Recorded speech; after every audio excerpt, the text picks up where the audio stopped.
செய்ய விரும்பு. ஒரு காட்டின் அருகில் ஒரு அழகாக வீடு இருக்கின்றது. காலையில் பறவைகளின் குரலும் காட்டின் ஒலியும் இனிமையாக இருந்தன. அங்கே சிறு சிறுவர்கள் விளையாடிக் கொண்டிருந்தார்கள்.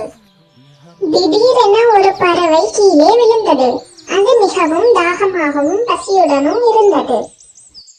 அங்கே விளையாடிக் கொண்டிருந்த ஒரு சிறுவன் அந்த பறவைக்கு சிறிது தண்ணீரும் விதைகளும் வழங்கினான். அவற்றை சாப்பிட்ட பறவை பிறகு மகிழ்ச்சியுடன் பறந்து சென்றது.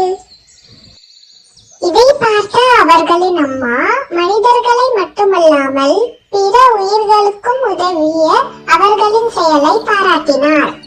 படுக்கைக்கு சென்ற பிறகு தாங்கள் செய்த நல்ல செயலால் மகிழ்ச்சி அடைந்த அந்த குழந்தைகள் அமைதியாக உறங்கினார்கள். இதுதான் அறம் செய்ய விரும்பு. நல்ல செயல்களை செய்ய நாம் எப்போதும் ஆர்வமாக இருக்க வேண்டும். சிறிய உதவிகள்